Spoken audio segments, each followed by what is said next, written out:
إن الحمد لله نحمده ونستعينه ونستغفره ونعوذ بالله من شرور أنفسنا ومن سيئات أعمالنا من يهده الله فلا مضل له ومن يضلل فلا هادي له وأشهد أن لا إله إلا الله وحده لا شريك له وأشهد أن محمدا عبده ورسوله أما بعد அகிலத்தை படைத்து பரிபாலிக்கக்கூடிய எல்லாம் வல்ல அல்லாஹ்வுக்கே புகழ் அனைத்தும் அல்லாஹ்வின் சத்திய தூதர் எம் உயிரிலும் மேலான கண்மணி நாயகம் ஸல்லல்லாஹு அலைஹி வஸல்லம் அவர்கள் மீதும் அன்னவர்களை பின்பற்றி வாழக்கூடிய அனைத்து முஸ்லிம்கள் மீதும் எல்லாம் வல்ல அல்லாஹ்வின் கருணையும் சாந்தியும் என்றென்றும் நிலவட்டுமாக.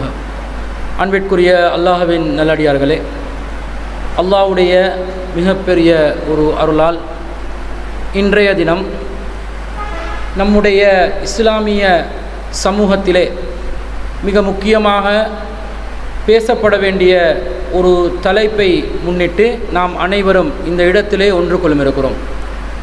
அதாவது இன்ஷா அல்லாஹ் தொடர்ச்சியாக ஒவ்வொரு வியாழக்கிழமைகளிலும் இஷா தொழுகையை தொடர்ந்து இஸ்லாம் கூறும் குடும்பம் என்ற தலைப்பின் கீழே ஒரு இஸ்லாமிய குடும்பம் எப்படி வாழ வேண்டும், இஸ்லாமிய மார்க்கம் எப்படி அவர்களுக்கு வழிகாட்டி இருக்கிறது, ஒரு குடும்பமாக வாழுகின்ற நேரத்தில் பலதரப்பட்ட மனிதர்களோடு உறவுகளோடு நாம் பேண வேண்டிய நம்முடைய தொடர்புகள் எப்படி நாம் அமைத்து கொள்ள வேண்டும் என்பதை பற்றியெல்லாம் குர்ஆன் சுன்னா நிழலிலிருந்து இன்ஷா அல்லாஹ் நாம் அலசி ஆராய இருக்கின்றோம். அன்பிற்குரிய அல்லாஹ்வின் நல்லடியார்களே, பொதுவாக தலைப்பிற்கு நாம் செல்வதற்கு முன்பதாக சில அடிப்படையான செய்திகளை நாம் அறிந்து கொள்ள வேண்டும். இன்றைய காலகட்டத்தில் இந்த 21ஆம் நூற்றாண்டில் நாம் 2024ஆம் ஆண்டு வாழ்ந்து கொண்டிருக்கின்றோம்.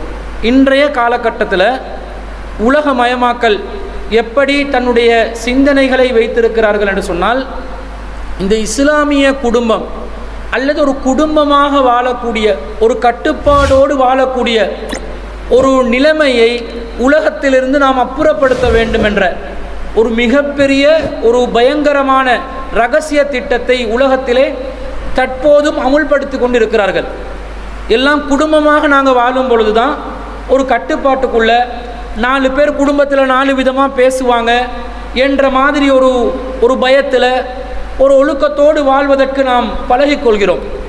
இந்த மாதிரி ஒரு நிலை இருந்தால் ஒருவன் அனாச்சாரத்தில் ஈடுபடுவதற்கு அது தடையாக இருக்கும். இப்போ உலகமே அனாச்சாரத்தை நோக்கி சென்று கொண்டிருக்கிறதுனால விபச்சாரத்தை பகிரங்கப்படுத்தி கொண்டு இருக்கக்கூடிய காலகட்டத்திலே, அனாச்சாரங்களை பகிரங்கமாக செய்து கொண்டிருக்கக்கூடிய ஒரு காலகட்டத்திலே கட்டுப்பாடுடன் வாழக்கூடிய ஒரு குடும்ப அமைப்பை இல்லாதொழிக்க வேண்டும் என்பதிலே முஸ்லிம் அல்லாதவர்களில் ஒரு சிலர் மிகவும் பயங்கரமான சதித்திட்டங்களை மேற்கொண்டிருக்கிறார்கள். அப்போ இந்த சதித்திட்டங்கள் எல்லாம் எங்களுக்கு விளங்காது, எப்படி நடக்குது, என்ன மாதிரி அமுல்படுத்துகிறாங்கன்றதெல்லாம் நமக்கு வெளிப்படையாக தெரியாவிட்டாலும் நாம் அந்த சதித்திட்டங்களுக்குள்ளே சிக்கிக்கொள்ளாமல் இருப்பதற்கு இஸ்லாமிய மார்க்கம் எப்படி குடும்பமாக நமக்கு வாழ சொல்லிச்சோ அந்த குடும்ப முறையை நாங்கள் சரியான முறையில் அறிந்து கொண்டு வாழ்வதற்கு கடமைப்பட்டிருக்கின்றோம். அப்போ தான் அந்த சதித்திட்டங்கள்லேருந்து நம்மளை நாம் பாதுகாத்து கொள்ள முடியும். இன்று எந்த அளவுக்கெல்லாம் போகிறாங்கன்னு சொன்னால் நீங்கள் பார்ப்பீர்கள், இலங்கையிலும் ஒரு பால் திருமணம் நடந்திருந்ததை நீங்கள் பார்த்தீர்கள். ஒரு பால் திருமணம் என்று சொன்னால் ஆண்களும் பெண்களையும் திருமணம் முடிக்கக்கூடிய ஒரு திருமண முறையை சட்ட ரீதியாக இலங்கை அங்கீகரித்தில்லாவிட்டாலும், இலங்கையில் அதை சட்டபூர்வமாக்கப்படாவிட்டாலும் இந்த திருமண முறையை ஒரு சிலர் பகிரங்கமாக நடைமுறைப்படுத்துகிறார்கள். பலருக்கும் இதை ஊக்குவிக்கிறார்கள். மறைமுகமாக ஒவ்வொருத்தரும் அவ்வப்போது செய்து கொண்டிருக்கக்கூடிய இந்த அனாச்சாரத்தை ஒரு திருமண முறையாகவே மக்கள் மத்தியிலே அறிமுகப்படுத்துவதன் ஊடாக என்ன காட்டுறாங்க, நீங்கள் ரொம்ப பழமைவாதிகள், குடும்பம் என்ற உறவுக்குள்ளே சிக்கி இருக்கிறீங்க, அதை தாண்டி வாங்க, நாங்கள் லேட்டஸ்ட்டாக சிந்திக்கிறோம் என்ற மாதிரி ஒரு கெட்ட செய்தியை உலக மக்களுக்கு சொல்கிறாங்க. உலகத்தில் படித்தவர்கள், மேலைய நாடுகளில் படித்தவர்கள் என்று சொல்லக்கூடியவர்கள், நாகரீகத்தை கற்றவர்கள் என்று சொல்லக்கூடியவர்கள் எல்லாம் இந்த திருமண முறையை இன்றும் ஆதரித்து கொண்டிருப்பதை நாம் பார்க்கிறோம். அப்போ இந்த ஒரு அனாச்சாரத்திலிருந்து நம்ம தப்பிக்கணும் என்று சொன்னால், நம்முடைய குடும்பங்களை நாங்கள் தப்ப வைத்து கொள்ள வேண்டும் என்று சொன்னால் இதை நாங்கள் இஸ்லாமிய குடும்பம் என்னன்றதை சரியாக புரியணும்.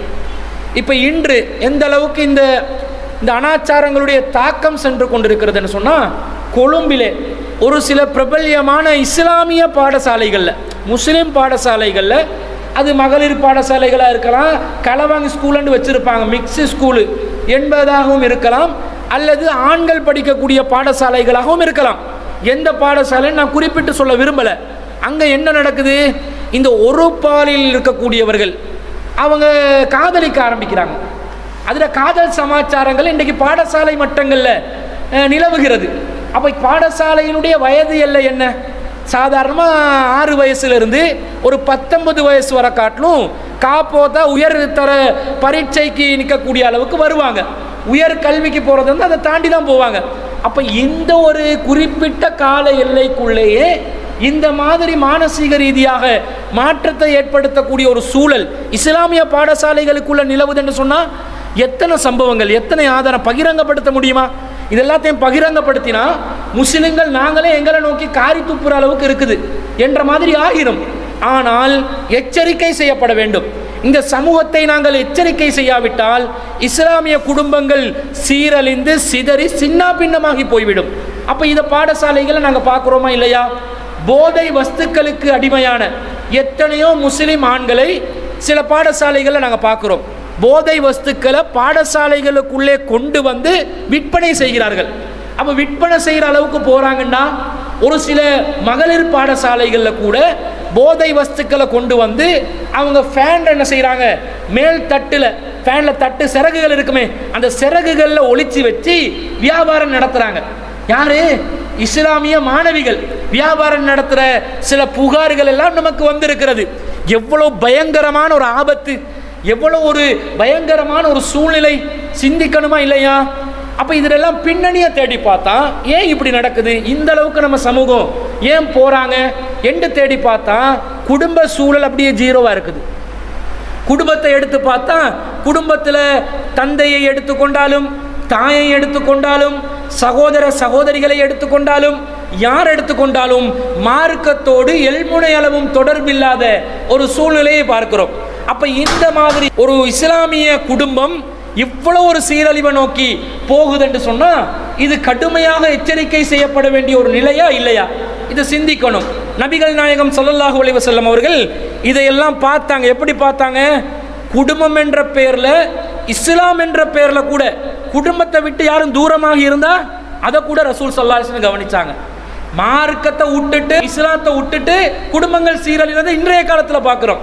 ரசூலுல்லாஹ்வுடைய காலத்தில் இந்த மார்க்கத்திலே ஆர்வம் கொண்டு, இந்த மார்க்கத்தின் மீது பற்று கொண்டு, இந்த மார்க்கத்தின் மீது உள்ள கடுமையான நேசத்தின் காரணமாக கூட ஒருவர் குடும்பத்தை இழந்துடக்கூடாது, குடும்ப கட்டமைப்பை சிதைச்சிடக்கூடாது என்று நபிகள் நாயகம் ஸல்லல்லாஹு அலைஹி வஸல்லம் அவர்கள் ரொம்ப கவனமாக இருந்திருக்கிறாங்க. உங்களுக்கு தெரியும், 3 நபித்தோழர்கள் உஸ்மான் இப்னு மதூன் போன்ற நபித்தோழர்கள் எல்லாம் குடும்ப வாழ்க்கையை விட்டு நாங்கள் தூரமாக இருக்கணும், எங்களுக்கு அனுமதித்தாங்க, நாங்கள் ஆண்மை நீக்கம் செய்து கொள்ள வேண்டும், எங்களுக்கு பெண்களை திருமணம் முடிக்க முடியாது, அவங்கள திருமணம் முடித்தாதான் எங்களுக்கு கடமைகள் சுமைகள் எல்லாம் அதிகமாகுது, அது நமக்கு இஸ்லாத்தை கடைபிடிப்பதற்கு ஒரு தடையாக நிற்கிறது, எனவே நாங்கள் ஆண்மை நீக்கம் செய்து கொள்ள வேண்டும், காயடித்து கொள்ள வேண்டும் என்றெல்லாம் அனுமதி கேட்டாங்க.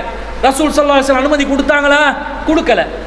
அபூ ஹுரைரா ரலியல்லாஹு அன்ஹு அவர்களும் சாடையாக அதை கேட்டதை நாங்கள் செய்திகளில் பார்த்துருக்கிறோம். அல்லாஹ்வின் தூதரே, நமக்கு அப்படி தான் வேணும், நாங்கள் திருமணம் முடிக்காமல் இருக்கிறோம், என்ன செய்யலாம் என்று கேட்கும்போது ரசூல் ஸல்லல்லாஹு அலைஹி வஸல்லம் என்ன சொன்னாங்க? அபூ ஹுரைராவே, ஆண்மை நீக்கத்தை கேட்குறியா? முடியாது, அது செய்கிறதுனா நீ செஞ்சாலும் உண்டு செய்யாட்டிலும் உண்டு, அல்லாஹ் விதியாக்கிட்டான்.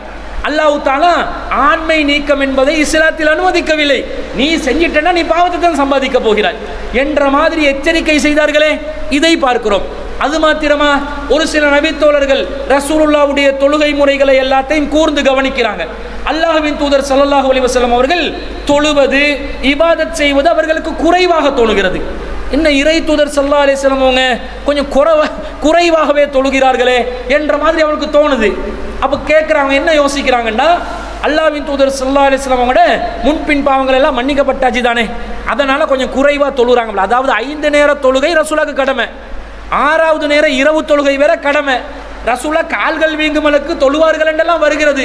இது எல்லாத்தையும் பார்த்துட்டு போதாதுன்னு நினைச்சா இவங்க எப்படி தொழணும் என்று எதிர்பார்க்குறாங்க, ரொம்ப பீக் லெவலில் எதிர்பார்க்குறாங்க.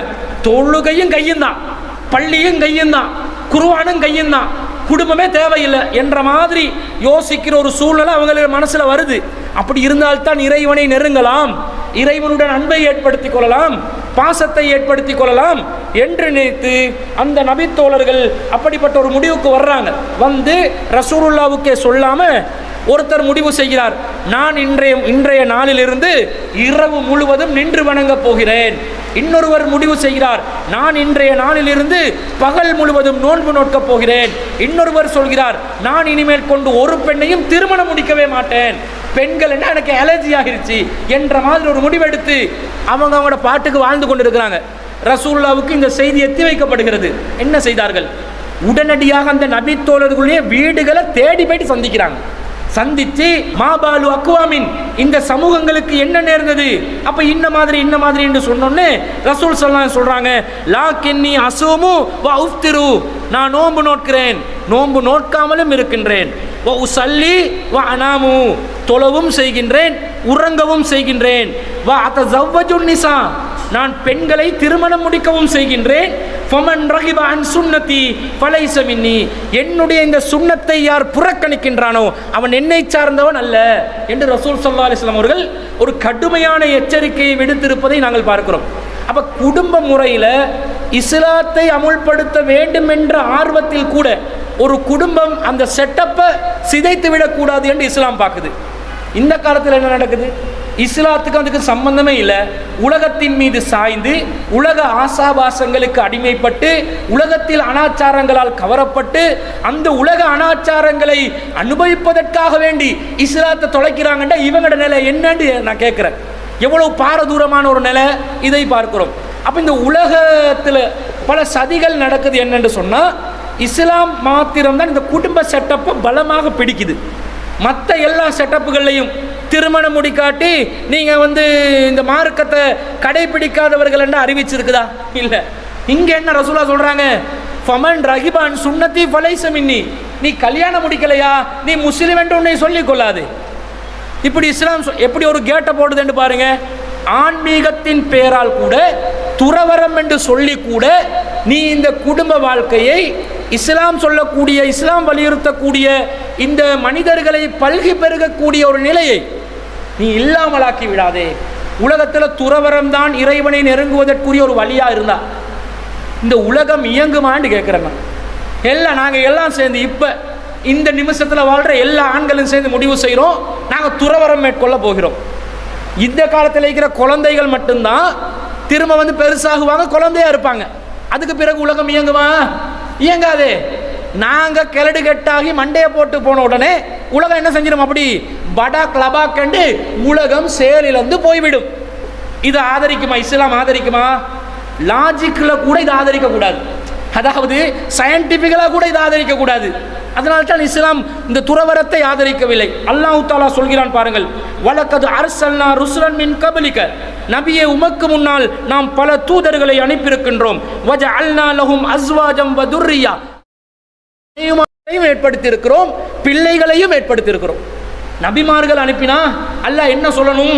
நுபுவத்தை ஏற்படுத்தினோம், வேதத்தை ஏற்படுத்தினோம், வழிகாட்டலை ஏற்படுத்தினோம், தைரியத்தை ஏற்படுத்தினோம் என்று சொல்லாம அல்லாஹ் என்ன சொல்ல வர்றான்? ஆன்மீகத்தில், இஸ்லாமிய வழக்கில் ஆன்மீகத்தில் உச்சத்தை அடைந்தவர்கள் நபிமார்கள், தக்குவால உச்சகட்டத்தில் இருந்தவர்கள் நபிமார்கள். அந்த நபிமார்களுக்கே மனைவி வேணும், பிள்ளைகள் வேணும் என்று அல்லாஹ் ஏற்படுத்தி விட்டான், விதியாக்கி விட்டான். அப்ப இதிலிருந்து என்ன வருது? எல்லா நபிமார்களுக்கும் மனைவிமார்களும் குழந்தைகளும் இருந்திருக்கிறார்கள் என்று சொன்னா ஈசா அலைஹிஸ்ஸலாம் உட்பட எல்லாருக்கும் குழந்தை இருந்திருக்குதுன்னு அர்த்தம். எல்லா நபிமார்களுக்கும் மனைவி இருந்திருக்குதுன்னு அர்த்தம். ஈசா அலைஹிஸ்ஸலாத்தை கூட எப்படி சொல்லுவாங்க? அவர் திருமணம் முடிக்காதவர் மாதிரி காட்டுவாங்க, பரிசுத்தத்தை காட்ட. அது எதுக்கு? பரிசுத்தத்தை காட்ட, அதாவது பெண்களை தீண்டாதவர் பரிசுத்தமானவர் என்று நினைக்கிறாங்க. இஸ்லாம் அதுக்கு மாற்றமா சொல்லுது, நீ கல்யாணம் முடிச்சாதான் பரிசுத்தமாக முடியும் என்று காட்டுது. அப்ப ஈசா அலைஹிஸ்ஸலாம் கூட திருமணமான ஒருவர் என்றுதான் இஸ்லாம் சொல்கிறது. அந்த திருமணமான சம்பவம் ஏற்கனவே கடந்த வரலாற்றிலும் நடந்திருக்கலாம். எதிர்காலத்தில் ஈசா அலைஹிஸ்ஸலாம் இந்த உலகத்துக்கு வந்து ஒரு திருமண வாழ்க்கையை வாழலாம். ஆனால் கிறிஸ்தவ உலகத்தில் ஒரு புரட்சி நடந்துச்சு. டாவின்சி கோட் ஒரு சினிமாவை தயாரித்தாங்க. அதில் என்ன காட்டினாங்க? சாவுக்கடல் சாசன சூழல்கள் எல்லாம் அந்த செய்திகள் எல்லாத்தையும் வச்சு ஈசா நபியும் மனைவியோட தான் வாழ்ந்திருக்கிறாங்கன்னு சொல்லி ஒரு வரலாறை போட்டு விட்டாங்க. ஈசா அலைஹிஸ்ஸலாம் கல்யாணம் முடிச்சு வாழ்ந்த மாதிரி காட்டி விட்டாங்க. கிறிஸ்தவ உலகம் எல்லாம் ஆட்டம் கண்டிச்சு எதிர்ப்பு தெரிவித்தார்கள். நம்முடைய தீர்க்கதரிசிய பரிசுத்த அவங்க ஆண்டவர் என்று தானே சொல்லுவாங்க, கர்த்தரே மனிதராக வந்தார் என்று தானே சொல்லுவாங்க. அந்த கர்த்தரே மனித வடிவத்தில் வந்த கர்த்தருக்கே நீ வந்து மனைவி ஏற்படுத்தியான்னு கேட்குறாங்க. நீ குழந்தை ஏற்படுத்துறீங்க, அது பிரச்சனை இல்லையா? ஈசா நபி ஈண்டெடுத்த குழந்தை என்று சொல்வார்கள். அப்போ அவங்களே என்ன யோசிக்கிறாங்க, ஒரு பரிசுத்தத்தை ஏற்படுத்தணும் என்ற ஒரு நபருக்கு, ஒரு மனிதருக்கு பொம்பளையில் இருக்கக்கூடாது அப்படின்னு நினைக்கிறாங்க. பெண்களை இன்னும் மதிப்பாவா பார்க்குறாங்கன்னு பாருங்க. இப்போ இஸ்லாம் எப்படி பெண்களுக்கு மதிப்பு கொடுத்துச்சுன்னு பாருங்க. நீங்கள் தூய்மை அடையலாம், பெண்களுடன் நீங்கள் கூட்டாக வாழுகின்ற நேரத்தில் நீங்கள் இறைவனை நெருங்கலாம். இறைவனுடைய நெருக்கத்தை அடைவதற்கு பெண்கள் ஒருபோதும் தடையாக இருக்க மாட்டார்கள் என்று இஸ்லாம் சொல்வதை நாங்கள் பார்க்கிறோம். ஆனால் உலகத்தில் பல இடங்களில் இது மாற்றமாக நடக்கிறத பார்க்கிறோம். இன்னும் சொல்ல போனால் அல்லாஹ் தஆலா நமக்கு செய்த மிகப்பெரிய அருள் என்ன தெரியுமா? பெண்கள் மீது ஒரு ஈர்ப்பை ஏற்படுத்தி அதன் மூலம் நமக்கு ஒரு அமைதியையும் ஒரு சாந்தமான நிலையையும் ஒரு நிம்மதியையும் நமக்கு ஏற்படுத்தியிருக்கிறான். அது அல்லாஹ் தஆலாவுடைய அத்தாட்சி, ஒரு அருட்கொடை என்று அல்லாஹ் சொல்கிறான். வமின் ஆயாத்திஹி அன் ஹலகலக்கும் மின் அன்ஃபுசிக்கும் அஸ்வாஜா. அல்லாஹ்வுடைய அத்தாட்சிகளில் ஒன்று என்ன தெரியுமா? உங்களிலிருந்தே உங்களுக்கு துணையை அல்லாஹ் ஏற்படுத்தினான். இந்த வாசகத்தை கவனிங்க. மின் அன்ஃபுசிக்கும் அஸ்வாஜா, உங்களுடைய துணையை அல்லாஹ் தஆலா உங்களிலிருந்து தான் ஏற்படுத்தியிருக்கிறார். இப்போ மனிதர்களுக்கு ஆண்களுக்கு துணை யாரு? பெண்கள்.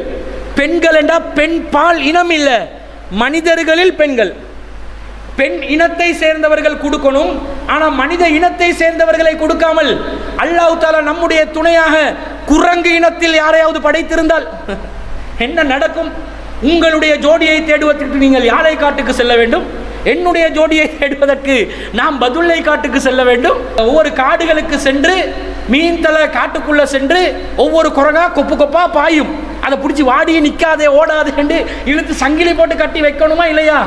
நாய்களை அமைத்து வைத்திருந்தால் அல்லாஹ் வமின் அன்ஃபுசிக்கும் என்றான். உங்களில் இருந்தே ஆதம் அலைஹிஸ்ஸலாத்துடைய விலா எலும்பிலிருந்து ஹவ்வாவை அல்லாஹ் தஆலா உருவாக்குகிறான். மனிதர்களிலிருந்தே, ஆண்களிலிருந்தே. நமக்கு என்ன நிலை?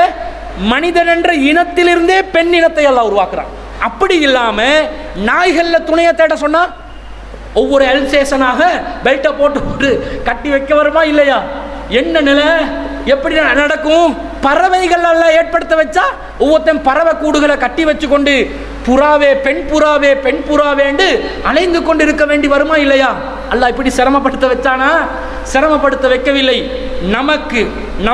நமக்கு தேவைப்படுகின்ற அந்த கண் குளிர்ச்சி, நமக்கு தேவைப்படுகின்ற அந்த சாந்தமான மனம், அந்த கவர்ச்சியான மனம், இன்பமான மனம் அனைத்தையும் ஏற்படுத்தக்கூடிய விதத்தில் மனிதர்களில் கண்ணியமான முறையில் ஒரு துணையை அல்லாஹ் நமக்கு ஏற்படுத்தி அல்லாஹ் சொல்கிறான், எதுக்கு நான் ஏற்படுத்தினேன் என்றால் லிதஸ்குனு இலைஹா, அவர்களிடம் நீங்கள் நிம்மதியை அடைய வேண்டும். நிம்மதியா வாழுங்கன்றான்ல, குடும்பமா வாழுங்கன்றான்ல.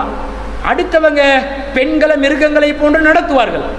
வேறு வேறு சமுதாயங்களில் பெண்களை மிருகங்களை போன்று நடத்தக்கூடிய சூழ்நிலைகள் ஏற்படுகிறது. காரணம் என்ன? அமைதிக்காக பெண் என்ற நிலை அவர்கள் ஈமான் கொள்ளவில்லை. எங்களுடைய ஆறுதல் படுத்துறதுக்காகத்தான் பெண்கள் என்ற நிலை அவங்க ஈமான் கொள்ளலை. அவன் எதுக்கு வைக்கிறான்? சிலவன் கல்யாணம் முடிப்பான், இந்த தன்னை மனைவியை திருமணம் முடிச்சிருக்கிறான்னு கேட்டால் அவனுக்கு பொண்டாட்டி வந்து புள்ள பெற்று கொடுக்குற ஒரு மெஷின் தான். 10-15 பிள்ளையில பல்கா பெத்தெடுக்கிறானுங்க. கெட்டெடுத்தா பரவாயில்லை, அதுக்கேற்ற மாதிரி போசா கூட மனைவி என்ன செய்யணும்? வாழ வைக்கணும், சாப்பிட கொடுக்கணும், அதுக்கேற்ற ஏற்பாடுகளை செய்யணும். இது பிள்ளைகளை பெத்தெடுக்கிறதுக்கு ஒரு மெஷினாட்டம் பெண்களை நடத்துபவர்கள் இருக்கிறார்கள். முஸ்லீம்களில் என்ற உம்மத்தை பெருசாக்கணும்னு நினைச்சு செய்கிறாங்க. ஆனால் அதுக்குரிய கண்டிஷன்களை நிறைவேற்றி செய்ய வேண்டும். முஸ்லீம் அல்லாதவர்களில் குழந்தைய வறுமையின் காரணமாக பெற்றுக்கொள்ளாமல் இருக்கிறார்கள். ஆனால் மனைவியை நடத்துவது எப்படி? ஒரு சட பொருளாக என்ற தேவையை பூர்த்தி செய், அவ்வளவுதான். நீ என்னையோடலாம் எதிர்த்து பேச முடியாது, என்கிட்ட கோரிக்கையெல்லாம் வைக்க முடியாது. அவனுக்கு விரும்பினால்தான் தொடுவான், அவன் விரும்பாத நேரத்தில் கையை வச்சா கூட தட்டி அரைந்து விடுவான்.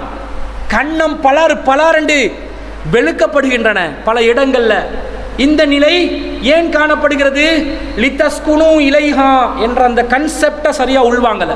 மனைவியிடம் ஆறுதல் இருக்கின்றது, அது ஒரு குடும்பமாக ஒரு செட்டப்பாக வைக்கிறதுக்காகவே அல்லாஹ் தஆலா இந்த நிலையை ஏற்படுத்தி இருக்கிறான் என்று பார்க்கிறோம். அதே மாதிரி அல்லாஹ் தஆலா சொல்கிறான், நல்லடியார்கள் சொல்வார்களாம், வல்லதீன யகூலூன, நல்லடியார்கள் சொல்வார்கள், ரஹ்மானின் அடியார்கள், அளவற்ற அருளாளனின் அடியார்கள் சொல்வார்கள், ரப்பனா ஹப்லனா மின் அஸ்வாஜினா வ துர்ரியாத்தினா குர்ரத அயுன். இறைவா, நம்முடைய மனைவிமார்களிடமிருந்தும் நம்முடைய குழந்தைகளிடமிருந்தும் குர்ரத அயுன், நமக்கு கண் குளிர்ச்சியை ஏற்படுத்து. எனக்கு மனைவிமார்கள் இருக்கலாம், 1க்கு 4 முஸ்லிம் ஆண்கள் திருமணம் முடிக்கலாம், அனுமதி உண்டு, கடமை உண்டு, 4 வரைக்கும் அனுமதி உண்டு. அதே மாதிரி குழந்தைகளை பெற்றுக்கொள்ளலாம். ஆனால் நீங்கள் உங்களுடைய மனைவிமார்களிடமும் குழந்தையிடமும் கண் குளிர்ச்சியை பெற வேண்டும் என்று பிரார்த்தனை செய்யுங்கள் என்று அல்லாஹ் சொல்கிறான். அப்போ கண் குளிர்ச்சி பெறக்கூடிய ஒரு நிலை இருக்கிறது. அந்த லெவலில் நாங்கள் பிரார்த்தனைகளை மேற்கொள்ள வேண்டும். கண் குளிர்ச்சி பெறாத ஒரு நிலையும் குடும்பங்களில் இருக்கிறது. குடும்பம் என்றால் போலீஸ் ஸ்டேஷன் மாதிரி இருக்கும். சில குடும்பங்களுக்கு போனால் காலையில் எந்திரிக்கிறது, அதெல்லாம் டைம் டேபிளுக்கு தான் வேலை நடக்கும். 8 மணிக்கு ஆஃபீஸுக்கு போகணும், 8-10 மணிக்கு சாப்பாடை இவங்க சமைக்கணும், 12 மணி ஆப்பில் லஞ்சு ரெடி பண்ணணும், 12:30 ஆகும்போது மாப்பிள்ளை வருவார், சாப்பிடுவார், போவார். அல்லது அவருக்கு காலையிலே பார்சல் பண்ணி அனுப்பணும். 4 மணி 5 மணி ஆகும்போல வீட்டுக்கு வந்துடுவார். அதே கவர்மெண்ட் ஆஃபீஸில் வேலை செய்யறதா கள்ளத்தனமாக 3 மணிக்கே லீவ் எடுத்து ஷார்ட் லீவாக போட்டு வந்துடுவாங்க. இந்த மாதிரி ஒரு மெஷின் லைஃப். இரவு நேரத்தில் அவங்க கொஞ்சம் அப்படி திரும்ப காலையில் சமைக்கிறதோ இரவு சமையலோ என்று சொல்லி திரும்ப சமையல் வேலை நடக்கும். பேக்கெட் பண்ணுறதும் பார்சல் பண்ணுறதும், இந்த மாதிரி ஒரு ஷெட்யூல் லைஃப். ஆறுதல் இல்லை, நிம்மதி இல்லை, சந்தோஷம் இல்லை, செட்டப் சீர்குலைது. இன்னைக்கு நிறைய பேர் என்ன பண்ணுறாங்க, வீடுகளில் மனைவிமார்களோட பேசி கொண்டு இருக்கிறானா, பிள்ளைகளோட பேசி கொண்டு இருக்கிறானா, பிள்ளைகளை விளையாட்டுக்காக வெளியே கூட அனுப்ப இல்லாத சூழ்நிலை. இன்றைக்கு வீடுகள் அமைஞ்சிருக்கிற முறையை பார்த்தா ஒருத்தண்ட வீட்டில இருந்து அடுத்தவண்ட கிச்சன் விளங்குது. எட்டி பார்க்க வேண்டியெல்லாம் அவசியம் இல்லை, இப்படி தலையை நிமிர்ந்து பார்த்தால் போதும். அடுத்தடுத்த வீடுகளில் பக்கத்து வீடுகளில் பெட்ரூம் வரைக்கும் என்ன நடக்குதுன்னு அப்படியே ஷோ காட்டுற மாதிரி விளங்குது வீடு அமைப்புகள். ஒரு கர்டன் முறை இல்லை, ஒரு திரைக்கு உள்ளான ஒரு முறை கிடையாது. அப்போ இந்த சூழ்நிலைகள், அப்போ வெளியே அனுப்ப இயலாது, போனால் தூசணத்தை படித்து வர்றான், கண்ட நின்ற நபர்களோட பழகுறான், கேடு கெட்டு போயிடுவான் என்ற ஒரு சூழ்நிலை. ஆனால் விளையாட வேண்டிய வயசுக்கு விளையாட அனுப்பிடணும், அது முடியாது. அப்போ வீட்டுக்குள்ளே வைக்க வேண்டிய நிர்பந்தம். வீட்டுக்குள்ளே வைக்க வேண்டிய நிர்பந்தம் என்றால் அந்த குழந்தைகளோட நாங்கள் பேசணும், அவர்களோட கதைக்கணும், அவர்களோட நேர காலத்தை ஒதுக்கணும். அவன் எங்களோட வேலைக்கு டிஸ்டர்பாக தான் இருப்பான், ஆனாலும் நேரத்தை ஒதுக்க வேண்டி வரும். அல்லாஹ்வின் தூதர் ஸல்லல்லாஹு அலைஹி வஸல்லம் அவர்கள் பேர குழந்தைகள் எல்லாம் ரசூலா தொழும் போது களத்தில் வந்தெல்லாம் உட்காருவாங்க. ரசூல் ஸல்லல்லாஹு அலைஹி வஸல்லம் ஒரு முறை சுஜூத் செய்வதற்கு லேட் ஆகுறாங்க, சுஜூத்லேருந்து எந்திரிப்பதற்கு.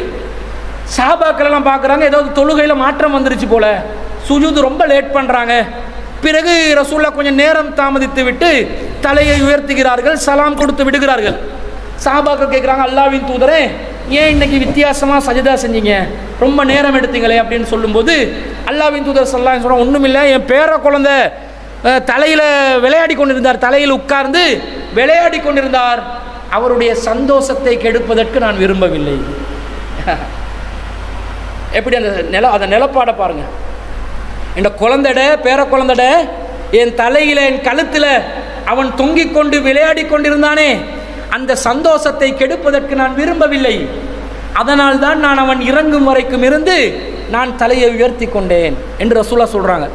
தொழுகையில் கூட, இறை வணக்கத்தில் கூட தன்னுடைய குடும்பத்தில் உறவொன்று டிஸ்டர்பன்ஸாக வரக்கூடாது, வந்தாலும் அதை எப்படி உள்வாங்கி கொண்டாங்கன்னு பாருங்கள், அதை எப்படி அனுசரித்து கொண்டாங்கன்னு பாருங்கள். என்ன சொல்ல வர்றாங்க, அவங்களுக்கு கொடுக்க வேண்டிய மதிப்பு, அந்தஸ்து, முக்கியத்துவம் கொடுத்து செட்டப்பை பாதுகாத்துறோம், குடும்ப செட்டப்பை பாதுகாத்துறோம். அந்த செட்டப் எப்படி பாதுகாக்கப்பட வேண்டும் என்பதற்குரிய வரையறைகளை இன்ஷா அல்லாஹ் நாங்கள் பார்க்க இருக்கிறோம். அடுத்ததாக இப்போ நமக்கு எதிரியாக யார் நிற்கிறான், சைத்தான் தானே நிற்கிறான், இப்லீஸும் அவனுடைய சந்ததிகளும். நமக்கு அவனை பார்க்கவும் முடியலை, பார்த்து ஏதாவது ஃபைட் பண்ணி ஏதாவது வெல்லணும் என்று சொன்னால் நீயா நான் 2 ரவுண்டு பார்த்துடலாம் என்று இவங்க ஒரு பேச்சுக்காவது அவனை பார்க்கவும் முடியாது, காணக்கூடிய நிலையில் இல்லை. அதில் வேற அவன் அல்லாஹ் கிட்ட சபதமேட்டு வந்துட்டான், இரத்த நாளங்களில் ஊடுருவுறதாக வேற சொல்லிட்டான். இப்போ இரத்த நாளங்களை பிச்சு பார்த்தாலும் விளங்க போகிறதில்ல, ஆனால் ஊடுருவி கொண்டு தான் இருப்பான். இன்னும் அல்லாஹ்விடத்தில் அவனுக்கு வழங்கப்பட்ட அனுமதி என்ன, அல்லது யுவஸ்விசு ஃபி சுதூரின்னாஸ், உள்ளத்தில் வேற தீய எண்ணங்களை போட்டுக்கொண்டே இருப்பான். இப்படிப்பட்ட ஒரு சைத்தானோட மனுஷனுக்கு போராட்டம். இந்த உலகத்தில் சைத்தானுக்கும் அல்லாஹ்க்கும் போராட்டம் இருக்குதா? அல்லாஹ் தான் சைத்தானை படைச்சான், சைத்தான அல்லாஹ் படைச்சி தனக்கு கட்டுப்பட சொல்லி கட்டுப்படாட்டி தூக்கி நரகத்தில் போடுவேன் என்று அல்லாஹ் எச்சரிக்கை விட்டுட்டான். இவன் கட்டுப்படலண்டா இவன் தலையெழுத்து நரகம் என்று ஆகிருச்சு. அபா வஸ்தக்பர் வகான மினல் காஃபிரீன், அவன் மறுத்தான், பெருமை அடித்தான், காஃபிரானான். அல்லாஹ் சொல்கிறான்.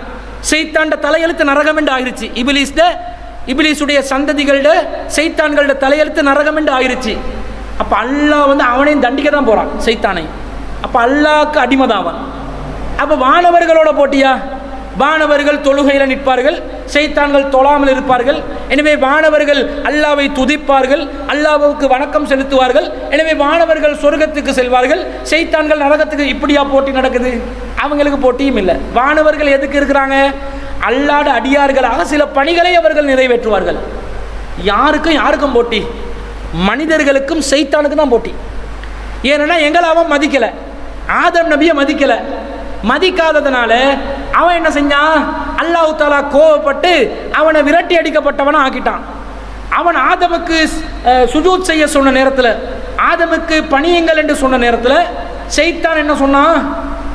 நான் இவனை விட சிறந்தவன், நான் உயர்ந்தவன், நான் எப்படி இவனுக்கு கண்ட்ரோல் ஆகிறது என்று பெருமை அடித்தான். அவன் எங்களை மதிக்கலை. அதனால் அவன் அல்லாஹ்வினால் தூக்கி எறியப்பட்டான். இப்போ அவன் அல்லாஹ்வுடைய சன்னிதானத்திலிருந்து தூக்கி எறியப்படுறதுக்கு யாரு காரணமாக இருந்துச்சு? இப்போ மனிதர்கள் தான். அதனால் விட மாட்டேன் என்றான். உங்களை விட மாட்டேன்டா, உங்களை நரகத்தில் என்ன என்ற தலையெழுத்து நரகம் என்று ஆயிருச்சு.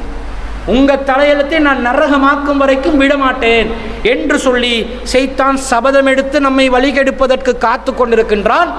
சைத்தானுடைய அரசை, சிம்மாசனத்தை கடலில் வைத்து கொண்டிருக்கின்றான். சைத்தானுடைய சிம்மாசனம் எங்கே இருக்கிறது? கடலில் இருக்கின்றது. அவனுடைய சிம்மாசனத்தை கடலில் வெறித்து அவன் தன்னுடைய அடியார்களை, தன்னுடைய சகாக்களை, மனிதர்களை வழிகெடுப்பதற்கு அனுப்பி கொண்டிருப்பான். ரசூல் ஸல்லல்லாஹு அலைஹி வஸல்லம் சொல்றாங்க, இன்ன இப்லீஸ யலஹு அர்ஷஹு அலல்மா. இப்லீஸ் தன்னுடைய அரசை, தன்னுடைய சிம்மாசனத்தை தண்ணீரில் வைத்துக் கொண்டிருக்கிறான், கடலில் வைத்துக் கொண்டிருக்கின்றான். சும்ம யப்அசு சராயா, பிறகு அவனுடைய சகாக்களை பூமியை நோக்கி அனுப்பி கொண்டிருப்பான், தரையை நோக்கி அனுப்பி கொண்டிருப்பான். ஃபஅத்னாஹும், அவர்கள் நெருங்குவார்கள். மின்ஹு அவர்கள் சைத்தானிடத்தில் எப்படி நெருங்குவார்கள்? ஃபஅத்னாஹும் மின்ஹு மன்சிலத்துன் அலமுஹும் ஃபித்னா. ரொம்ப அதிகமாக யார் ஃபித்னா பண்ணுவாங்களோ பூமியில், அவங்களுக்கு தான் சைத்தானுடைய சன்னிதானத்திலே நெருக்கம் இருக்கும். பூமியில் போய் உப்பரிமா ஃபித்னா பண்ணி வந்துடணும். நீ வேற லெவலில் ஃபித்னாவை கிளப்பி வந்துடணும். ஃபித்னாவை நீ அதிகமாக பூமியிலே பரப்பி விட்டு வா, குழப்பம் செய்து விட்டு வா, மனிதர்களை வழி கெடுத்து விட்டு வா. நான் உனக்கு என்னுடைய சன்னிதானத்திலே நெருக்கத்தை தருகிறேன், கௌரவத்தை தருகிறேன் என்று சைத்தான் அவனுடைய படையினருக்கு சொல்லி கொண்டிருப்பான். அப்போ ஒவ்வொருத்தன் சொல்லுவான், நான் இன்னைக்கு இதை செஞ்சேன், இன்னைக்கு என் மாமிக்கு மருமகளுக்கும் கோல் மூட்டி விட்டு சண்டையை மூட்டி விட்டேன், இன்னைக்கு ஒருத்தனை கொலை செய்ய வச்சேன், இன்னைக்கு ஒருத்தனை திருட வச்சேன், இன்னைக்கு ஒருத்தனை விபச்சாரம் செய்ய வச்சேன் என்று அவங்களோட சாகசங்களை, அவங்களோட சாதனைகளை பட்டியல் போடுவார்கள். அந்த நேரத்தில் சும்ம யஜி உ அஹதுஹும், பிறகு அவனில் ஒருவன் வருவான், வந்து சொல்வான், ஹத்தா ஃபரத்து பைனஹு வ பைன இம்ரஹதிஹி, நான் கணவன் மனைவி என்று ஒரு ஜோடி இருந்தார்கள், அவர்கள் மத்தியிலே பிளவை ஏற்படுத்திவிட்டு வந்து விட்டேன் என்றுவான். சொன்னொன்னே சைத்தான் சொல்லுவான், வாடா என் ராஜா, அந்த நீதாண்டா நல்லவன், வா என் ராஜாண்டு பக்கத்தில் வச்சு கொடுப்பானா. மாப்பிள்ளை பொண்டாட்டியை பிரிச்சு விடுறது. இப்போ இந்த சைத்தாண்ட சிம்மாசனத்தில் குட்டி சாத்தான்களுக்கு இப்லீஸ் சாத்தான், பெரிய சாத்தான் கிட்ட நெருக்கத்தை ஏற்படுத்துகிற வேலை என்ன? கணவன் மனைவி பிரிஞ்சு சின்ன பின்னமாகி போகிறது. இன்றைக்கு உலகத்தில் அதை யாரை செஞ்சு கொண்டு இருக்காங்க? நிறைய பேர். அவங்க எல்லாம் சைத்தாண்ட சகாக்கள் தான், சைத்தாண்ட ஃபித்னாக்கு ஹெல்ப் பண்ணுறவங்க. குடும்பத்தை பிரிக்கிறதுக்கு கணவன் மனைவி நல்லா வாழ்ந்தா போதுமே, பொறுக்காதே. யாருக்கு பொறுக்காது? அடுத்த வீட்டுக்காரனுக்கா, அடுத்த வீட்டுக்காரிக்கா? அதே குடும்பத்தில் நெருக்கமான இரத்த உறவுகளுக்கு பொறுக்காது. ஆஹா, நல்லா இருக்கிறாங்களே, இவங்க சந்தோஷமா இருக்கிறாங்களே, நமக்கு இந்த நிலைமை உருவாகலையே, அப்போ இவங்களை நாங்கள் என்ன செய்யணும்? பிரிக்கணும், இவங்க நிம்மதியை கெடுக்கணும். பொண்டாட்டிட்ட குறைய மாப்பிள்ளை கிட்ட அப்படி லைட்டாக ஊதி விட்டுறது. இந்த பொண்டாட்டி நல்லவ, ஆனால் இப்படியெல்லாம் இதுக்கும் பார்த்துக்கோ, அதை மட்டும் செஞ்சாண்டா நல்ல, லைட்டாக சிம்பிளாக நெசத்தை ஊற்றுறது. இவருக்கு அந்த நல்லதெல்லாம் நினைவு நிற்காது. இவரும் புது மாப்பிள்ளை தானே, எப்படா பொண்டாட்டிட்ட குறை சொல்லுவாங்கன்னு பார்த்துக்கொண்டே இருப்பாங்க. பாயிண்ட் ஒன்று கிடைக்காதா, துரும்பு கிடைக்காதா அப்படின்னு யோசிப்பாங்க புது மாப்பிள்ளை. அவருக்கு சொன்ன உடனே அது லைட்டாக வந்து பதிவாகிடும். மனைவியை பற்றி ஒரு குறைய சொல்லிட்டாங்க, மீண்டும் மீண்டும் மீண்டும் மீண்டும் அதை பற்றி சொல்லி கொண்டு வரும் பொழுது அப்படியே வடுவாக நின்றும். அப்படியே அது உள்ளத்தில் எண்ணமாக பதிஞ்சிரும். அதுக்கு பிறகு கைப்பட்டாலும் குத்தம், கால்பட்டாலும் குத்தம், வேண்டாம் அந்த பொண்டாட்டிட எல்லாமே குத்தமாக மாறிவிடுகிறது. குடும்பம் பிரியுது. செய்தாண்ட அரசில் பாட்டி நடக்கும், கொண்டாட்டம் நடக்கும். அவன் சகாக்களுக்கு, அவனுடைய பரிவாரங்களுக்கு பரிசுகள் கொடுப்பான். ஏன்? அவன் தானே காரியத்தை செஞ்சுக்கிறான். இப்போ செய்தாண்ட டாகட்டும் குடும்ப செட்டப்பை சீர்குலைப்பது. ஏனென்று யோசிங்க. கணவன் மனைவி என்பவர் இருவர்களாக இருந்தாலும் அவர்களை தங்கின ஒரு சந்ததிகள் இருக்கிறாங்க, ஜெனரேஷன் ஒன்று இருக்குது. இதுக்கு டிவோர்ஸ் எல்லாம் மேட்டர் கிடையாது. விருப்பம் இல்லாட்டி டிவோர்ஸ் பண்ணிட்டு போகலாம். ஆனால் அவங்க மூலம் பெறப்பட்ட குழந்தைகளுடைய தலையெழுத்து, தந்தை இல்லாத ஒரு பெண் குழந்தை, தந்தை இல்லாத ஒரு ஆண் குழந்தை எப்படி வளரும்? உம்மாக்காரி சொல்லுவா, நீ போயா, உன்னோட எனக்கு வேலை இல்லையா, நீ உதவாக்கறையா, ஒழுங்காக சம்பாரித்து கொண்டு வர மாட்டேயான்னு விரட்டி விடுவான் மாப்பிள்ளைய. நான் தனியாக இருந்து, நான் இரும்பு பொம்பளை, தனியாக இருந்து வாழ்ந்து கொள்வேன்டுவான். நீ வாழுவாய். உனக்குரிய வாழ்க்கை என்ன? சாப்பிடுவதற்கு, உறங்குவதற்கு, உடுப்பதற்கு, மேக்கப் பண்ணுவதற்கு ஒரு செட்டப் அமைஞ்சு கொண்டா போதும். காசு இருந்தால் அது நடந்துடும். ஆனால் குழந்தைகள், அந்த ஆண் குழந்தை பெண் குழந்தை, அதனுடைய பாதுகாப்பு சரியாக குறி வைப்பான். தந்தையின் பாதுகாப்பு இல்லாத, அரவணைப்பு இல்லாத அந்த குடும்பங்கள் யார் கண்காணிக்கிறான்? அந்த இடத்துல பூந்து விளையாடலாம் என்று நினைக்கிறான். உம்மாக்காரியை சமாளிக்கலாங்க, உம்மாக்காரிய மாமியை சமாளிக்கலாம், மாமாவை தான் சமாளிக்கல. அப்படியே மகளுக்கு மாமியை அப்படி இப்படி கொஞ்சம் ஷோவை காட்டி விட்டா இவர் கொஞ்சம் ஃபோன் எடுத்து பர்ஸ் எப்படி எடுப்பார், வேணுக்கண்ட எடுத்து கொஞ்சம் 1000 தாள்களை காட்டணும். மாப்பிள்ளைக்கிட்ட கொஞ்சம் காசு இருக்குது, உடனே செட்டிஸ். ஆனால் அவனை 2 பார்வையில் பார்ப்பான். கணவன் பார்ப்பான், மாமனார் பார்ப்பார். என் பிள்ளையோட நீ ஒழுங்காக இருப்பியா இல்லை, அதே ஒரு யோசனையாகவே நின்று கொண்டு இருக்கும் மனசில். அந்த செட்டப் இல்லாமல் போகுது பாருங்க. பெண் தந்தை இல்லாமல் வளருகின்ற குமருகள், அவர்களுக்கு பாதுகாப்பு என்ற ஒரு உணர்வே இருக்காது. அவங்களும் அவங்களோட பாதுகாப்புக்கு கண்டவர்களை நம்பி விடுவார்கள். குடும்பம் சீரழிவு. அப்படி ஒரு பெண் குழந்தை, யாராவது ஒருவர் தந்தை இல்லாத நிலையில் அப்படியே தடுமாறி போனாங்கன்னு சொன்னால் அந்த பெண் குழந்தையுடைய மொத்த சந்ததிகள் அப்படியே மாறிடுறாங்க. எப்படி ஃபித்னா, சைத்தானின் பரிசு கொடுக்குறான்னு விளங்குதா? விளங்குது. தந்தை கேடு கெட்டவராக இருந்து தாய் நல்லவராக இருந்தாலும் இந்த நிலை வரும். தந்தை போயிடுவான், தாய் கஷ்டப்படுவாள். அவளுக்கு எவ்வளவுதான் அவன் கஷ்டப்பட, தனிமையில் எவ்வளவுதான் இந்த குழந்தைகள் அரவணைக்க முடியாமல் போய்விடுவதை நாங்கள் பார்க்கிறோம். அப்போ இந்த நிலை சைத்தானுடைய சபதத்தை வென்றெடுக்கிற மாதிரி ஒரு நிலை. இந்த நிலைக்கு நாங்கள் வாசலை திறந்து விடக்கூடாதுன்றதுனால இஸ்லாம் பிடிச்சு நிற்குது. குடும்பம் ஒழுங்காக இருங்க, குடும்ப செட்டப்பை சீர்குலைச்சிடாதீங்க. அது மாத்திரமா, இப்போ நவீன காலத்தில் புதுசாக வந்த செட்டப் என்னன்னு சொன்னால் சமத்துவம் பேச ஆரம்பித்தாங்க. இந்த சமத்துவத்தில் ஒரு விதமான முன்னேற்றம் தான் இந்த டிரைவிங் பழகுறாங்க. எங்களோட பெண்கள் டிரைவிங், குறிப்பாக இந்த ஸ்கூட்டி ஓட்டுதுவல். என்ன ஆக்சிடென்ட் ஓட்டுவல். எனக்கு இந்த பெண்களாக இருந்தாலும் ஆண்கள் ஸ்கூட்டி எல்லாம் ஓட்டுங்க, உங்களுக்கு முடியுமெண்டா ஓட்டுங்கப்பா, பிரச்சனை இல்லை, காரையாவது ஓட்டுங்க. இவங்க இந்த ஆண்களும் சரி பெண்கள் இந்த ஸ்கூட்டி ஒன்றை வச்சுக்கொண்டு படுத்துறாங்க பாடு ரோட்டில் பாருங்களேன். அந்த மூலையில் போட்டுறது. இந்த குறிப்பாக பைக்காரனுக்கு ரோட் சிக்னல் டிராஃபிக் ரூல்ஸே இல்லை, பேமெண்ட்லையும் ஏற்றுவான். அடுத்தவன் வீட்டுக்குள்ளே ஏற்றி கூரைக்கு மேலே போக ஹெல்மெட் ஒரு ரோட் அமைச்சு கொடுத்தா அதுக்கும் ஃப்ளைட் கியர் ஒன்றை போட்டு கூரையால் சரி போவான். அவனுக்கு டிராஃபிக்கில் இருக்கிறதுக்கு விருப்பம் இல்லை பைக்காரன்களுக்கு, சரியா? டிராஃபிக் விருப்பம் இல்லையே, அவனுக்கு டிராஃபிக் ரூல்ஸ் எல்லாம் கிடையாது. அங்கே போடுவான், இங்கே போடுவான், பின்னுக்கால வர முட்டிப்பட்டாலும் பரவாயில்லை, அதெல்லாம் இல்லை. அதே ஆள் காருக்கு மாறினான்டா கவனமாக ஓட்டுவான். ஏன்னா சீரிப்பட்ட 5000 ரூபா போயிருமே டிங்கரிங் பண்ணுறதுக்கு. இவன் பைக்கு பிரச்சனை இல்லை, அதில் தட்டி கிட்டி எடுத்துடலாம். இதே பெருமதியான ஒரு வாகனம் என்று வரும்போது ரொம்ப கவனமாக சீர்மையாக அடுத்தவனுக்கு என்ன நடக்குமோ இல்லையோ தன்னுடைய வாகனத்துக்கு பாதிப்பு வரக்கூடாதுன்னு யோசிப்பான். அப்போ இந்த மாதிரி விஷயத்தில் பெண்கள் இன்றைக்கி என்ன செய்கிறாங்கன்னா, நிறைய பேர் ஃபுல் அபாயாவோட, ஹாஃப் அபாயாவோட, அபாயாவே இல்லாமலும், சில பேருக்கு கால்வாசி ஆடையோட, முஸ்லீம் பெண்கள் கூட இன்றைக்கி ஸ்கூட்டி ஓட்டுறாங்க. சமத்துவத்தை கேட்குறாங்க. கேளுங்க, அதெல்லாம் பிரச்சனை இல்லை. உங்களுக்கு திறமை இருக்குமெண்டா வெளிப்படுத்தலாம். மார்க்கத்தில் அனுமதி உள்ள விதத்தில் அதை பயன்படுத்தி கொள்ளலாம். இதை ஒரு மௌலவி ஒருத்தர் பயான் பண்ணி விட்டார், ஸ்கூட்டி ஓட்டுவது ஹராம் என்றார் போல. அவரை வச்சுக்கொண்டு யூடியூப் காரிகள் எல்லாம் பேசுதுகள். இப்படி சொல்லுவியா? யூடியூப் காரிகள் அவங்களுக்கு சம்பாத்தியம் தானே வேலை. இப்படி சொல்லுவியா? ஸ்கூட்டி ஓட்ட முடியாதுன்னு பத்துவா கொடுப்பியா? நீ மௌலவியான்னு கேட்பாங்க. அது இல்லை பஞ்சாயத்து. அதில் நமக்கு தரப்படுகின்ற இன்னொரு மறைமுகமான செய்தி உண்டு. என்னது? சமத்துவத்தின் பால், பால் சமத்துவத்தின் பால் பெண்கள் வருகிறார்கள், நகர்கிறார்கள். இன்னைக்கு குடும்பங்கள் எல்லாம் எப்படி என்று சொன்னால், மாப்பிள்ளையும் வேலைக்கு போகிறது, பெண்களும் வேலைக்கு போகிறாங்க. கேட்டால் வீட்டில் செலவு கூட, பரவாயில்லை, இஸ்லாமிய நெறிமுறைகளை உங்களுக்கு பாதுகாக்க முடியும் என்றால் செல்லலாம். ஆனால் இந்த பெண்களை வேலைக்கு அனுப்பிட்டு கொஞ்சம் பாருங்களேன், ஒரு மாதம் சம்பளம் எடுத்தோடனே அவனோட குரல் எப்படி வரும் என்று. ஒரு மாதம் சம்பளம் எடுத்த உடனே எப்படி பேச்செல்லாம் வரும் தெரியுமா? நானும் சம்பாதிக்கிறேன், நானும் செலவு பார்க்குறேன், எனக்கும் வேலைக்குது, எனக்கும் பிஸியாக இருக்குது. மாப்பிள்ளை சொல்லுவான், கொஞ்சம் டீ ஊற்றி தாங்க, எனக்கும் டயர்ட் ஆகிக்குது, நீங்கள் என்ன எனக்கு டீ ஊற்றி தாங்க, ஆர்டர் போடுவாங்க. அன்பா பாசமாக பரிமாறிக்கொள்வது வேறு விஷயம். இந்த பால் சமத்துவம் எங்கே போகுது? டின்பால் தேத்தனை ஊற்றி கேட்குற அளவுக்கு போகுது பால் சமத்துவம். போங்க போங்க, பரவாயில்லை, மார்க்கத்துடைய வரம்புக்குள்ளே இருந்து அந்த பயணத்தை கொண்டு போங்க. ஆனால் எந்த அளவுக்கு இப்போ கேட்க ஆரம்பிச்சுட்டாங்க தெரியுமா? இஸ்லாமிய சட்டத்திட்டங்களில் இலங்கையில் மாற்றங்கள் வர வேண்டும் என்று சில இஸ்லாமிய அமைப்புகள் கோரிக்கை வைத்தார்கள்.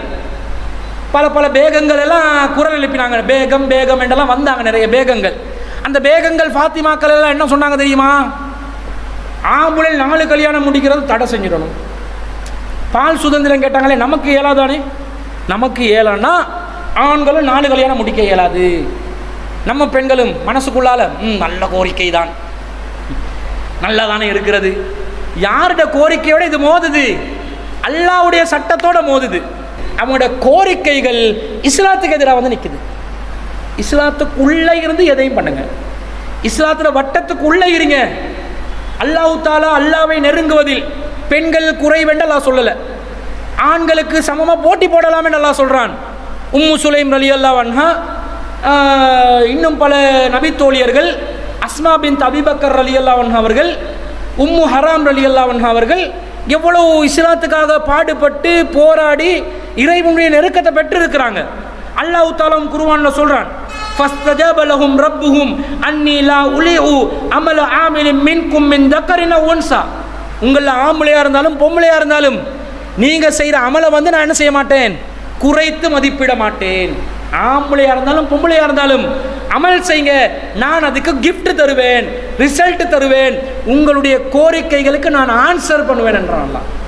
பெண்களுடைய கோரிக்கைகளுக்கும் அல்ல ஆன்சர் பண்ணுவான், ஆண்களுடைய பிரார்த்தனைகளுக்கும் அல்ல ஆன்சர் பண்ணுவான், அமல்களை ஏற்றுக்கொள்வான். பாலுக்கும் மின் பால், நீங்கள் ஒருவர் மூலம் உருவாக்கப்பட்டவர்கள், அதனால் உங்களை நான் பிரித்து பார்க்க மாட்டேன் என்றான். அல்லாஹ்விடத்தில் நமக்கு சமத்துவமான பார்வை உண்டு. இபாதத்தில், இஸ்லாத்தில், உலக விவகாரங்கள் என்று வரும் பொழுது இல்லை வேறு விதமான ஒரு சமத்துவத்தை கேட்குறாங்க.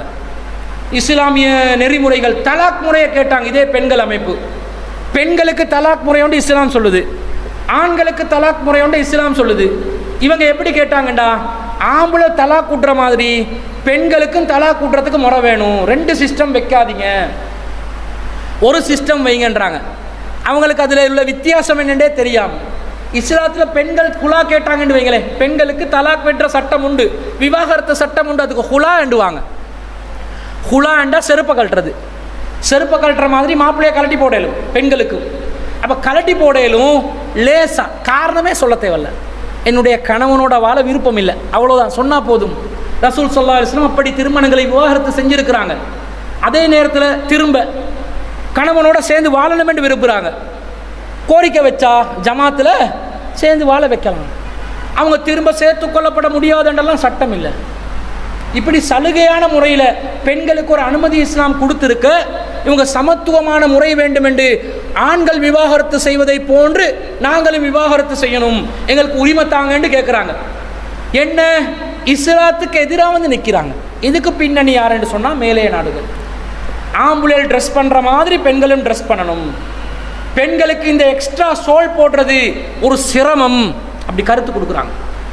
பெண்களே, முஸ்லீம் பெண்களே, ட்ரெஸ் அணிகிறீங்களா, ரொம்ப பழமைவாதிகளாக இருக்கிறீங்க, ரொம்ப டீசென்ட் இல்லாமல் இருக்குது, ஸ்டைலிஷ் இல்லாமல் இருக்குது, நீங்கள் ட்ரெஸ் பண்ணுறீங்களா, அபாயா காட்டவா, அபாயா டிசைன் காட்டவா, வாங்க டிசைன் என்று அபாயா டிசைன் கொடுக்குறாங்க. இஸ்லாத்தே பறி கொடுக்குற மாதிரி ட்ரெஸ் முறைகளை இன்றைக்கு அறிமுகப்படுத்தி கொண்டிருக்கிறாங்க. குறிப்பாக பெண்கள், அது என்ன சொல்கிறது, அதுக்கு லெகின்ஸ் உடுத்து போகிறதுகள் பாருங்களேன். மேலே ஒரு டொப்பு போடுவாங்க, டொப்பு எங்கேயும் இடுப்புக்கு மேலே டொப்பு, அதில் கட்டு இடுப்புக்கு மேலேருந்து விரிஞ்சு அப்படியே லெகின்ஸ் உடுக்குறாங்களாம். அது லெகின்ஸ் என்பது உண்மையிலே உள்ளாடையா வெளியாடையா? அது ஒரு உள்ளாடை தானே. உள்ளாடையை வெளியாடையாக மாற்றி விட்டாங்களா இல்லையா? கேட்டால் அதெல்லாம் பைக் ஓட்டுறதுக்கு லெகின்ஸ் இருந்தால் தான் லேசாக இருக்கு.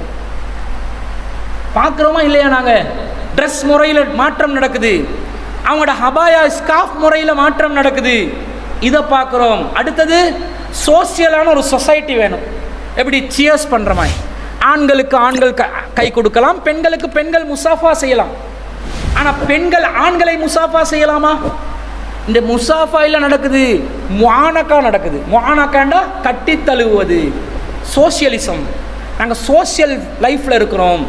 உங்களோட இன்ஸ்டா அக்கௌண்ட்டோட பேர் என்னது, உங்களோட ட்விட்டர் அக்கௌண்ட்டோட பேர் என்னது, இது கேட்டோன்னே அவங்களுக்கு ஒரு சந்தோஷம். இன்ஸ்டாவில் இருக்கிறோம், ட்விட்டரில் இருக்கிற கேடுகெட்ட சமூக ஊடகங்களில் இருந்து கொண்டு நாங்கள் அதை எதுக்கு பயன்படுத்துகிறோம் என்று சொன்னால் மார்க்கத்தை கொண்டு போய் சேர்க்கறதுக்காகத்தான்.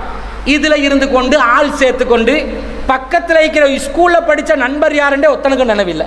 இதில் ஃபேஸ்புக்கில் 5000 ஃப்ரெண்டா. ஸ்கூலில் படித்த ஃப்ரெண்ட்ஸ் மகளோட பேர் 10 பேர்கிட்ட பேரை சொல்லுங்கள். அப்துல்லா இருந்தான், மஃபாஸ் இருந்தான், நுத்தன் சைத்தான் இருந்தான், அவன் பேர் என்ன, அவன் இருந்தான், இவன் இருந்தான், ஞாபகப்படுத்தி சொல்லுவாங்க. வீட்டுக்கு பக்கத்தில் சின்ன வயசில் நல்ல அம்பையாளுவோ மேங்கோ ஃப்ரெண்ட் இருந்திருப்பாங்களே, யாரென்று கேட்டு பாருங்க, பேர் நினைவில்லை. அவன் எங்கே இருக்கிறான்னு கேட்டு பாருங்க. பேசி ரொம்ப நாள் யாரோட பேசுகிறாங்க தெரியுமா? ரொம்ப நெருக்கமாக இருந்த அந்த நண்பர் மகளத்தை விட்டுட்டு முகத்தையும் காணாத, யாரென்றே தெரியாத, உண்மையான விவரம் இருக்கிறதான்னு தெரியாத முகநூல் நண்பர்கள் தான் இவங்களுக்கு நண்பர்களா. அந்த முகநூல் நண்பர்களூடாக நிறைய பார்ட்டி நடக்குது, கெட் டுகெதர் நடக்குது, அனாச்சாரம் நடக்குது. எத்தனை முஸ்லிம் சமூகத்தை சேர்ந்த ஆண்களும் பெண்களும் இதிலே கலந்து கொண்டிருக்கிறார்கள். ஒன்றா ரெண்டா எத்தனை சம்பவங்கள். ஏன் சோசியலைஸ்ட் ஆகி நாங்கள்லாம் சேஸ் பண்ணி கொண்டு கொஞ்சம் இங்கிலீஷ் பேசிட்டு வைங்களே, institution of the communication of the constitution என்றோடனே நிறைய ஆங்கிலத்தை கொட்டுறாங்களாம். ஆங்கிலம் பேசுறதுன்னா தேவைக்கு பேசுங்க, ஒரு மொழியாக பேசுங்க. பெருமைக்கு பேசணுமா? பெருமைக்கு எதுக்கு மாவு இடிக்கணும்? பெருமைக்கு மாவு இடிக்கிறது தெரிந்தானே. மாவு இருந்தால் இடிக்கலாம். மாவு இடிக்கிற சத்தம் கேட்டால் அடுத்த வீட்டில் இவங்களோட வீட்டில் மாவு இருக்குது, கோதாம் மாவு இருக்குது, அல்லது இந்த மாவு இருக்குது, அந்த மாவு இருக்குதுண்டு. மாவே இல்லை, வெறும் உரலையும் உலக்கையும் வச்சு அடித்து கொண்டு இருந்தால் இது பெருமைக்கு மாவு இடிக்கிறது. எப்படி பேச்சு இங்கிலீஷில் you are coming no, coming no, going no. இந்த நோ நோண்டு போட்டு பேசுகிற இங்கிலீஷே கொச்சையான இங்கிலீஷு. இதை வேறு பெருமையாக வச்சு பேசிக்கொண்டு இருக்கிறாங்க பாருங்க. சாதாரணமாக தமிழை நல்ல நாக்குக்கு அழகாக வரக்கூடிய தண்ணிமாய் வரக்கூடிய தாய்மொழியை பேசலாம் இல்லையா? உங்களோட தாய்மொழி ஆங்கிலமாக இருந்தால் உருப்படியாக பேசுங்க, பரவாயில்லை. அது ஜாமொழியாக இருந்தாலும் பரவாயில்ல, லுப்பை நாம ஆப்பா கேளுங்க, பிரச்சனை இல்லை, மொழி தானே. ஆனால் எதுக்கு பெருமைக்கு வேலை? இது என்ன காட்டுதுண்டா? சமத்துவம் என்ற ஒரு முறையை காட்டி அந்த சமத்துவம் என்ற ஸ்டைலுக்குள்ளே நுழைஞ்சி எங்கடா இஸ்லாமிய ஆடை கலாச்சாரத்தை விட்டு விலகி, இஸ்லாமிய நெறிமுறைகளை விட்டு விலகி இன்னும் ஒரு ஸ்டெப் மேலே போயிட்டு ஹஜ்னமி மஹ்ரம் என்ற சட்டத்தை பேணாதவர்களாக இருக்கிறார்கள். ஹஜ்னமி மஹ்ரமி சட்டம் பேணுறீங்களா? மரக்கறிக்காரங்கிட்ட பேணுறீங்களா? மீன்காரங்கிட்ட பேணுறீங்களா? பேண மாட்டோம். மார்க்கெட்காரங்கிட்ட பேணுறீங்களா? துணி விற்க வருவான் பர்ணக்கோட்காரங்கிட்ட பேணுறீங்களா? பேண மாட்டோம். ஏன்? அதெல்லாம் பக்கத்து வீட்டுக்காரன் பேசிக்கொண்டிருப்பான், தாத்தா சுபை தாத்தா என்ன கதை? இருக்கிறேன் நான், முந்தானி இருக்கும் மேலே, தலையில் இருக்கின்ற முந்தானி மேலே இருக்கும். ஹஜ்னமி மஹ்ரமி சட்டம் தெரியவில்லை. அடுத்த வீட்டுக்காரன் ஒரு பொடியன் இருப்பான், ஏலவல் செஞ்சு கொண்டு இருப்பான், பொல்லாத ஆள், பார்க்கறதுக்கு டீசெண்டாக இருப்பான். இவன்ட வேலை என்ன? இபிலிஸ்தனம் பண்ணுவான். அந்த இபிலிஸ்தனத்தில் ஒன்று தான் இந்த வீட்டு குசினிக்குள்ளே வாரது, சமையலறைக்குள்ளே வாரது. சட்டியை திறந்து கறியை சாப்பிட்டுட்டு போவான். அவர் என்ன காட்டுறாரு? ரொம்ப க்ளோஸ், இந்த ஃபேமிலி ரொம்ப க்ளோஸ் ஆகிட்டாங்களாம், ரொம்ப நெருக்கமாக. அஜ்னமி மஹ்ரமி என்ற சட்டம் எங்க? இந்த வீட்டில் ஒரு குமரு புள்ள இருக்கும், அந்த குமரு புள்ள முந்தானி இல்லாமல் இருக்கும், அந்த குமரு புள்ள பாத்ரூமில் இருக்கும். அடுத்த வீட்டில் அந்த அப்துல்லா தம்பி வந்தாரா, பரவாயில்ல உம்மாக்கு அது ஒரு தோது. யார் வாரண்டு விளங்காது, யார் போறண்டு விளங்காது, எவன் எந்த பார்வையில் இருக்கிறான்னு விளங்காது. இதை மாப்பிள்ளைக்காரன் கவனமாக எடுத்து, வாப்பாக்காரன் கவனம் எடுத்து, மவளுக்கு இந்தா அவன் வரும்போது நீ ரூமுக்கு போயிரு என்று சொன்னால், இதை உமாக்கு கேட்டேன்னு வைங்களே, உங்களுக்கு இந்த புள்ளைகளுக்கும் சந்தேக புத்தியை கொடுக்க வேணாம். உடனே என்னது? புள்ளைகளுக்கும் சந்தேக புத்தியை கொடுக்க வேணாம். சோசியலைஸ்ட் ஆகிறாங்க. அஜ்ரமி மஹ்ரமி சட்டம் என்றது இல்லாமல் போகிறத நாங்கள் பார்க்குறோம். இந்த மாதிரி பலவிதமான அனாச்சாரங்கள், பலவிதமான சீர்கேடுகள். இப்போ குடும்பத்தில் தலைவனாக யார் இருக்கணும்? ஆண்கள் தானே. நிறைய குடும்பங்களில் தலைவன் யார்? பெண்கள். பொம்பளை வச்சது தானே சட்டம். மாப்பிள்ளை எப்படி இருப்பான்னு சொன்னால், என்னோட பொண்டாட்டி ஒரு கோடு கீர்த்தினா நான் தாண்ட மாட்டேன். கேட்டால் பாசம் இல்லை, தும்பு கட்ட அடி வந்துடும். தும்பு தடி அடி வந்துடக்கூடாதுன்றதுக்காக இவர் கோடு தாண்ட மாட்டாராம். இதெல்லாம் ஒரு நிர்வாக முறையா? பெண்களோட பாசமாக இருக்கணுங்க, அன்பாக இருக்கணும், மனைவியோட நெருக்கமாக இருக்கணும். ஆனால் நிர்வாகம் யார் பண்ணணும்? குடும்பத்தில் ஆண் தான் நிர்வாகம் பண்ணணும். அர்-ரிஜாலு கவ்வாமூன அலன் நிசா, ஆண்கள் தான் பெண்கள் மீது நிர்வாகம் செய்பவர்கள். பிமா ஃபல்லல்லாஹு பஅதுஹும் அலா பஅல், சிலரை விட சிலரை அல்லாஹ் சிறப்பித்து வைத்திருக்கிறான். உடலால் எங்களுக்கு ஒரு சிறப்பு இருக்குது. நாங்கள் உடலால் வலிமையானவர்கள், பெண்கள் உடலால் பலவீனமானவர்கள். அப்போ அந்த சிறப்பு அல்லாஹ் கொடுத்துருக்கிறான். வபிமா அன்ஃபகு மின் அம்வாலிஹிம், செலவு செய்ய வேண்டும். இவன் என்ன பண்ணுவான்? கணவன் கஞ்ச பயலாக இருப்பான், எச்சி கையில் காக்கா விரட்ட மாட்டான், 10 ரூபா செலவழிக்கிறதுக்கே யோசிப்பான். கரண்ட் பில்லை கட்ட சொன்னால் ஃப்ரிட்ஜை ஆஃப் பண்ணிடி, எப்போ பார்த்தாலும் ஃப்ரிட்ஜை போட்டுக்கொண்டு 4 ஃபேனை போடாதடி, 2 ஃபேனை மட்டும் போடு. இப்படி கஞ்சத்தனம் பார்த்து பார்த்து பார்த்து சாப்பாட்டுக்கு கணக்கு பார்த்து பார்த்து பார்த்து 4 பிள்ளைகள் இருந்தால் இரவு சாப்பாடு, நீ உனக்கு என்ன வேணும்? பராட்டா ஒன்று தான், இல்லை 2 3 வேணும் பாபா. முட்டை ரொட்டியெல்லாம் இல்லைடி, இப்போ முட்டை விலை 54 ரூபா, ஒரு காலத்தில் 65 ரூபாலாம் போச்சு. முட்டை விலை சரிப்பட்டு வராது. அவன்கிட்ட கடைக்காரன் முட்டையும் சரியில்லை, அவங்க முட்டையை தந்துடுவான் குறைஞ்ச விலைக்கு. ஒரு பராட்டா, 1.5 பராட்டா, உனக்கு 1.5 பராட்டா, 4 பேருக்கு 6 பராட்டா. தின்ன கொடுங்கடா, பிள்ளைகளுக்கு சம்பாரித்து சாப்பிட கொடுங்கடா. கொடுத்தாலும் அந்த குடும்பம் செழிப்பாக வாழும். கஷ்டப்பட்டு உண்மைது தான் பொருளாதார சிரமம். இவன் என்ன பண்ணுவான்? பொண்டாட்டிக்கிட்ட ஒரே கரகரப்பு, சரியான கஷ்டமாக இருக்குது, சம்பாத்தியம் இல்லாமல் இருக்குது, தொழில் இல்லாமல் இருக்குது, பிஸ்னஸ் இல்லாமல் இருக்குது, உன்னை ஜகஜகண்டு ஒரு மாலை ஒன்று விளங்குது, களத்தில் ஒரு மாலை ஒன்று விளங்குது, தரமாட்டியா? நிர்பந்திக்கிறேன். இவன் என்ன பாப்பா? இது ஒரு சோத்து மாடு கேஸு, ஒழுங்காக சம்பாதிக்குது இல்லை, ஒழுங்காக துப்பு கெட்டத்தனமாக இருக்குது, கஞ்சத்தனமாக இருக்குது, நானே பொருளாதார சுமையை சுமக்க போகிறேன்னு அவன் என்ன சொல்லுவா? நான் வேலைக்கு போகிறேன், நீங்கள் ஊட பார்த்துக்கோங்க, மாறு. இவர் என்ன செய்வார்? இவர் ஊட்ட தூக்குறது, பிகாங்கோப்பை கழுவுறது, நல்ல சமையல் பண்ணுறது, ருசியாண்டு கேட்பான் நாக்கிட்டு.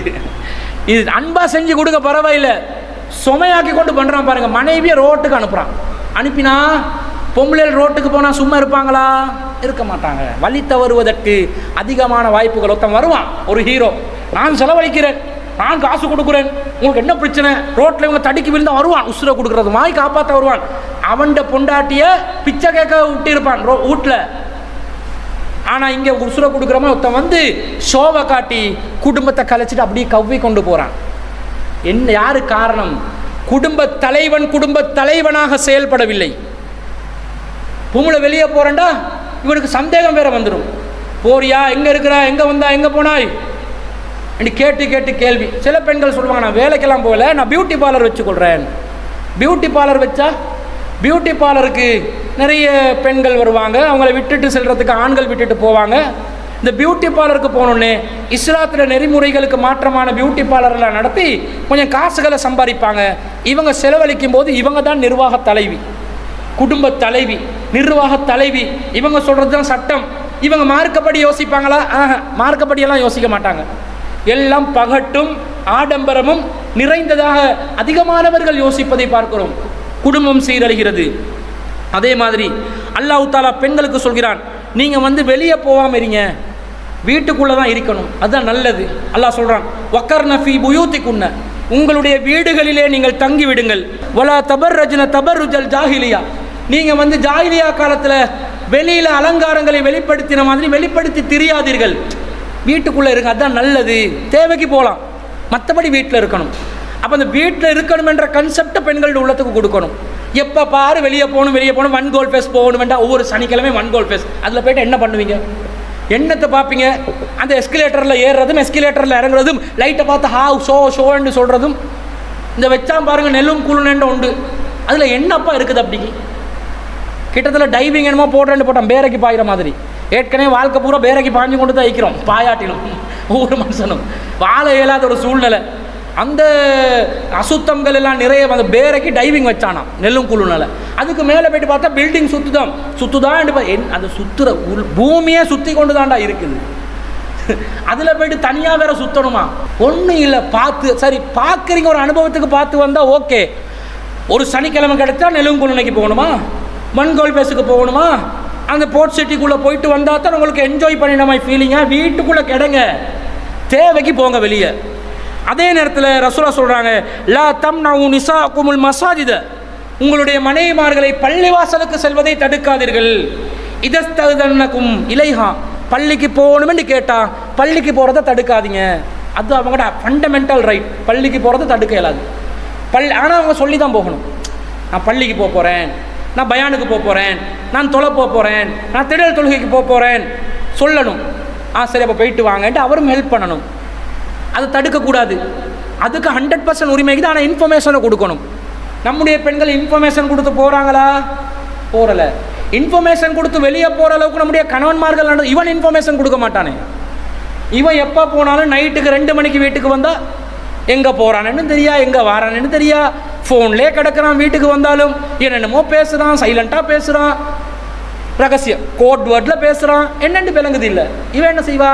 மாப்பிள்ளைங்க போங்களே வெளியே, நாங்கள் பார்த்துக்கொள்கிறோம். இவர் விட்டுக்குள்ளே இருக்கும் வரைக்கும் தான் இவர்கிட்ட அதிகாரம். இவர் வெளியே போனால் இது எல்லாத்துலையும் இவன் இந்த கன்செப்டை சரியாக புரியாததுனால மொத்தமாக இஸ்லாமிய குடும்பங்கள் சிதறி சின்ன பின்னமாகி கொண்டிருக்கிறது. ஏனைய சமூகங்கள், குறிப்பாக கிறிஸ்தவ சமூகம், கல்யாணத்துக்கு செல்வதற்கு முன்பதாக 2 பேர் கல்யாண வாழ்க்கைக்கு நுழையிறதா இருந்தால் ஃபேமிலி கவுன்சிலிங் பண்ணுறாங்க. நம்மாக்கள் ஃபேமிலி கவுன்சிலிங் எப்போ போவாங்க தெரியுமா? டிவோர்ஸ் ஆகும்போது தான் போவாங்க. பார்த்துக்கிறீங்களா? காதியார் ஃபேமிலி கவுன்சிலிங் ஒருத்தர்கிட்ட போடுவான். எப்போ இவங்க 2 பேர் சண்டை பிடிக்குதுகள், சமாதானப்படுத்துறதுக்கு ஃபேமிலி கவுன்சிலிங்னு சொல்லி ஒருத்தர்கிட்ட அனுப்புகிறான். அவர் யார்? Family counsellor. சைக்காலஜி படித்தவரா? குறைஞ்சபட்சம் ஒரு டிப்ளமாவா சரி இருக்குமா? அவர் மௌலவி. அவருக்கு என்ன தெரியும்? பொம்பளைக்கு திட்டுன்னு திட்டுவார். ஆம்பளையில் பார்ப்பார், இவன் கொஞ்சம் காசு கொடுத்தா இவனுக்கு திட்டு, அவன் கொஞ்சம் காசு கொடுத்தா இவளுக்கு திட்டு. நிறைய காதிமார்கள் ஊழலில், லஞ்சத்தில், பாலியல் லஞ்சத்தில் எத்தனை கேஸ். சில காதிமார்களோட பேரை இன்னும் காதியார்கள் அதை காரி துப்பணும் மூஞ்சிகளில், அப்படி வேலை பண்ணுறாங்க. காசுக்காக எதையும் செய்கிறாங்க. எத்தனை பேர் கம்ப்ளைண்ட் பண்ணியிருக்கிறாங்க தெரியுமா?